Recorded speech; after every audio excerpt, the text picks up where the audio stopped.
హుజరాబాద్ రాజకీయాలు ఒక్కసారిగా వేడెక్కాయి. ప్రస్తుతం Congress party assembly in charge Pranav ఉన్నారు. సవాళ్ళు ప్రతి సవాళ్ళు. ఒకవైపు ఎమ్మెల్యే కౌశిక్ రెడ్డి పొన్నం ప్రభాకర్ పైన చేసినటువంటి ఆరోపణల నేపథ్యంలో హనుమాన్ గుడి చెల్పూర్లో ఏదైతే హనుమాన్ గుడి దగ్గరే ప్రమాణం చేయాలని చెప్పి సవాల్ విసిరారు. దాన్ని స్వీకరించారు. ప్రస్తుతం ఒక టెన్సివ్ సిచ్యువేషన్ ఉంది. సింగపూర్లో ప్రణవ్ ఇంటి దగ్గర ఉన్నాం. ఏం జరిగింది అసలు? మీరు ఏం సవాల్ చేయడం జరిగింది? సవాల్ అనేది మీరు ఆలోచించాలి. కౌశిక్ రెడ్డి గారు మా మంత్రి గారు పొన్నం ప్రభాకర్ గారి పైన ఆధారాలు లేకుండా, ఇప్పటికే రెండోసారి మూడోసారి చెప్పుడు ఆధారాలు లేకుండా స్కామ్ చేసిండ్రని, ఏ ఆధారాలు లేవని ఇప్పటికి నేను 2 సార్లు ప్రెస్ మీట్ పెట్టి చెప్పిన. మరి ఆధారాలు లేకుండా మరి సవాల్ ఇస్తున్నారు. కానీ మా దగ్గర కౌశిక్ రెడ్డి డబ్బులు తీసుకున్నాడు ఉద్యోగాలు ఇస్తారని బాధాప్తా మా దగ్గర ఆధారాలతో మనుషులు ఇప్పుడు చెల్పూడి దగ్గర వాళ్ళు వచ్చి ప్రమాణం కూడా చేసిండ్రు. మీకు ఇప్పుడు వీడియో కూడా పంపిస్తాం. మీకు సవాల్ విసిరడం కాంగ్రెస్ పార్టీ తరఫున రా ప్రమాణం చేయి రాలే. ఎందుకంటే ఆల్రెడీ అక్కడ ఎవరైతే బాధితులు ఉన్నారో పోయి ప్రమాణం చేసిండ్రు. మా దగ్గర డబ్బులు మీరు చెల్పూర్ బయలుదేరినరా? ఇప్పుడు మీరు చెల్పూర్ బయలుదేరి దానికి చర్చతో సిద్ధమైందా? నేను రెడీ సిద్ధమని ఎప్పుడో చెప్పినా, ఇప్పుడు కాదండి. మా పాత ప్రెస్ మీట్ చూడండి.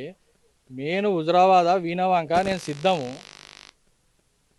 మీ ప్రతి విషయానికి మీ ఆరోపణలు మా దగ్గర ఉన్నాయి. మీరు లారీలు ఆపుతున్నారు, ఏమేమి వసూలు చేస్తున్నారు, అన్నికి సిద్ధం మేము చర్చకు అని చెప్పి. ఈ మధ్య కాలంలో కౌశిక్ ఒక బ్లాక్ బుక్ లో అన్ని లిస్ట్ చేస్తున్నా అన్నారు. అది మీరు అతను అడగాలి. ఏం బ్లాక్, మొన్న రెడ్ బుక్ అన్నాడు, నిన్న బ్లాక్ బుక్ అంటుండు. ఏమున్నాయి దాంట్లో? ఉంటే ఇప్పుడు చెప్పండి ఏం రాస్తున్నాం. వచ్చి 6 నెలలు అవుతుంది. ప్రతి ఒక్క సమస్యను తీర్చుకుంటూ మా ప్రభుత్వం ముఖ్యమంత్రి రేవంత్ రెడ్డి గారు పోతున్నారు. మంత్రి పొన్నం ప్రభాకర్ గారు వారు డిపార్ట్మెంట్లో వచ్చి 48 గంటల్లోపే బస్సు ప్రయాణం ఉచితం చేసిన పొన్నం ప్రభాకర్ గారు. వారిపైన ఆరోపణలు చేసుకుంటూ కూర్చుంటే ఎందుకు కూరుకుంటామండి మేము? మంత్రి పొన్నం ప్రభాకర్ మీదనే చర్చకు సిద్ధమా అని చెప్పి సవాల్ విసిన నేపథ్యంలో మిమ్మల్ని పావుగా వాడుకొని మీతో సవాల్ చేయించారు అని చెప్పేసి కౌశిక్ రెడ్డి చెప్తున్నారు. దీనికి మీరు ఎంత? పార్టీ మంత్రి అండి, పావుగా వాడుకోవడం ఉంటుంది. మా బాధ్యత అది. మా మంత్రి పైన మా జిల్లా మంత్రి పైన బాధ్యత గల పొజిషన్లో ఉన్నప్పుడు మేము కాంగ్రెస్ పార్టీ ప్రభుత్వంలో ఉంది. ఎవరంటే వాళ్ళు ఆరోపణలు చేసుకుంటూ పోతే ఎమ్మెల్యే అయితే ప్రూఫ్ ఉండాలని మేము చెప్పినాం. పావుగా వాడుకోవడం ఏంది? మేము అందరం ప్రతి ఒక్కరు, ఇక్కడ నేనని కాదు ప్రతి ఒక్క కార్యకర్తలు చూసినరా ఇది ఎంతమంది ఎందుకు పోవాలనుకున్నా అక్కడ 500 మంది ఉన్నారు. పావుగా వాడుకోవడం కాదండి. మా కాంగ్రెస్ పార్టీ పైన మంత్రి కానివ్వండి, ఎమ్మెల్యే మా కాంగ్రెస్ పార్టీ పైన ఆధారాలు లేకుండా ఎవరైనా ఆరోపిస్తే మా రియాక్షన్ ఇట్లనే ఉంటుంది. మాది ప్రజాప్రభుత్వం, బాధ్యత గల ప్రభుత్వం. ఏమైనా ఆరోపణలు ఉంటే ఎస్, నేను మొన్న కూడా చెప్పిన ఆధారాలు తీసుకురండి, దానికి వీఆర్ రెడీ. ఆ ఆధారాలని ఏదైతే చర్చించేటందుకు we are ready. NTPC fly ash ఏదైతే ఎన్టీపీసీ నుంచి వస్తుందన్నారో వాళ్ళే నోటీస్ ఇచ్చిండ్రు. ఆల్రెడీ మేము అక్కడ పెట్టినాము, వాట్సాప్లో కూడా తిరుగుతుంది.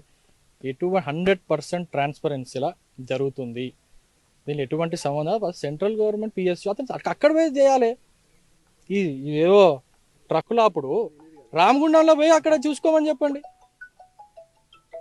ట్రాన్స్పోర్ట్ డిపార్ట్మెంట్ ఎవరో ఎంవీఏలు ఉంటారో ఆర్టీఏలు ఉంటారో ఖచ్చితంగా వాళ్ళు ఉట్టి ఫ్లైయాష్ కాదండి, గ్రనేడ్ బండ్లను ఆపుతారు, ఇసుక బండ్లను ఆపుతారు, మినరల్ బండ్లను ఆపుతారు, ఓవర్ ప్యాసింజర్స్ పోతే ఆటోలను కూడా ఆపుతారు వాళ్ళు. అదొక డిపార్ట్మెంట్ అది. ఇప్పుడు మీరు చర్చకు వెళ్ళడానికి సిద్ధమైన నేపథ్యంలో పోలీసుల రిక్వెస్ట్ మీదనా లేదంటే అౌథరైజ్ చేశారా? మీ పరిస్థితి ఏంటి ఇప్పుడు? మేము అక్కడ సవాల్ దాన్ని మేము పోయినాము. మా కార్యకర్త ఆడిపోయి బాధితులు ఆడిపోయి టెంపుల్ దగ్గర ఏదైతే మేము సవాల్ విసిరామో మేము నిన్న చెప్పినాం. మేము మా కార్యకర్తలం పోయి అక్కడ ఖచ్చితంగా మా బాధితులు అక్కడ కొబ్బరికాయ కొడతారు, సవాల్ విడుస్తారు అని చెప్పిండ్రు. మా బాధితులు కరెక్ట్ 11ంటికి అక్కడ మీకు వీడియో పెడతా పోయిండు. 20 ఏదైతే ఉద్యోగాలు ఇస్తారని చెప్పి 20 లక్షలు తీసుకుంటా అన్నారో అది అతను చెప్పిండు. ఇప్పుడు ఆ వీడియో కూడా రిలీజ్ అయింది. వాళ్ళు చేసిండ్రు అక్కడ. ఇక్కడ కేవలం ఒకటే పోలీస్ కమిషనర్ గారు, కరీంనగర్ సిపి గారు, ఇక్కడ ఉన్న పోలీస్ అధికారులు మాకు వచ్చి రిక్వెస్ట్ చేసి జరిగింది. ఏమనంటే లా అండ్ ఆర్డర్ ఇష్యూ ఉంటుంది, పబ్లిక్ ఇన్కన్వీనియన్స్ అవుతుంది అక్కడ అని ఏదైతే వాళ్ళు చెప్పిండ్రో ఇక్కడ మా కార్యకర్తలు అందరూ కూడా సరే ఒక బాధ్యత గల గవర్నమెంట్లు ఉన్నాం, అందరూ ఒక్కొక్క హోదాలో ఉన్న మా లీడర్ కూడా ఉన్నారు కాబట్టి గౌరవించి లా అండ్ ఆర్డర్ దృష్ట్యా ప్రజలు ఇబ్బంది పడద్దు అని ఒక దృష్టితోని ఇంకోటి క్లియర్గా చెప్పుడు ఏంటంటే ఇంకోసారి ఇట్లాంటి ఆరోపణలు చేస్తే మేము ఊరుకునేది లేదు. కేసులు పెడతాం, ఆల్రెడీ లీగల్ నోటీస్ పంపించినాం. దాంట్లో కోట్ల కౌశిక్ రెడ్డికి తగిన శాస్తి జరుగుతుంది. మేము ఎట్టి పరిస్థితులలో ఇట్లాంటి ఓవర్ చేసిన మేము ఊరుకునేది లేదు అని చెప్పి మరొక్కసారి మీకు తెలియజేస్తాం. ప్రోటోకాల్ విషయంలో ప్రభుత్వం, కాంగ్రెస్ ప్రభుత్వము తనకి సరైన ప్రాధాన్యత ఇస్తలేదు, అధికార పార్టీ కార్యక్రమాలకి ఆహ్వానిస్తలేదు అని చెప్పి కౌశిక్ రెడ్డి ఆరోపిస్తున్నారు. ఏం ప్రోటోకాల్ అండి? ఖచ్చితంగా ప్రతి దాంట్లో ప్రోటోకాల్ ఇస్తున్నారు. మొన్న కేంద్ర మంత్రి వచ్చిండ్రు, ప్రోటోకాల్ ఇచ్చిండ్రా? ఇక్కడ లాస్ట్ టైము ఇక్కడ ప్రతి ఫంక్షన్ జరిగేటప్పుడు ఆయన ప్రోటోకాల్ ఇస్తారు. అది కంటిన్యూస్ ప్రాసెస్ అండి. మీరు కళ్యాణ లక్ష్మి చెక్ నిన్న కూడా చెప్పిన, అతను అధికారులకి ఏవైతే ఇచ్చిండ్రో డేట్లు, వాళ్ళు అక్కడ వేరే పనులపైన పోతున్నారు. మళ్ళీ మేము ఇంకో టైం చెప్తాం సార్, వచ్చి ఇవ్వండి అన్నారు. ఖచ్చితంగా వాళ్ళు ప్రోటోకాల్ ఇస్తారు. ఆ చిన్న ఎమ్మెల్యే పెట్టుకొని ప్రోటోకాల్ ఇస్తలేరు. మరి ఇవన్నీ ముందు ఈటల రాజేందర్ గారు ఉన్నప్పుడు మరి బీజేపీ వాళ్ళు, నేనన్న మాటలు కాదు, బీజేపీ కార్యకర్తలు, బీజేపీ నాయకులే చెప్పిండ్రు ఏమని, మాకు ప్రోటోకాల్ ఏది, అధికారులు నువ్వు ఇస్తున్నాను అంటున్నావు కానీ ఎవరు ఇంతవరకు మాకు ఫోన్ చేయలేదు అంటున్నావు. సో అతను అబద్ధాలు చెప్తుండు. ప్రోటోకాల్ అనేది ఏం లేక, అతనికి ఏం చెప్పేది లేక, ఉనికి కాపాడుకోవడం కోసం హుజురాబాద్ నియోజకవర్గంలో అతను ఈ ఆరోపణలు అన్ని చేస్తున్నాడని మీకు ఒక్కసారి తెలియజేస్తున్నాను. మొత్తం మీద ఇక్కడ నేతలు, కార్యకర్తలు పెద్ద ఎత్తున హాజరయ్యారు. కాంగ్రెస్ పార్టీ ప్రభుత్వం చేస్తున్నటువంటి ఆ పనులన్నీ కూడా అమలు చేస్తున్నాము, ఖచ్చితంగా ఇక్కడ ఆయన అబద్ధాలు చేస్తున్నారు, అబద్ధాలు ఆరోపిస్తున్నారు అని చెప్పేసి సవాల్కు సిద్ధమైనాం. ఇప్పటికే తమ కార్యకర్తలు, నేతలందరూ కూడా అక్కడ ఉన్నారు.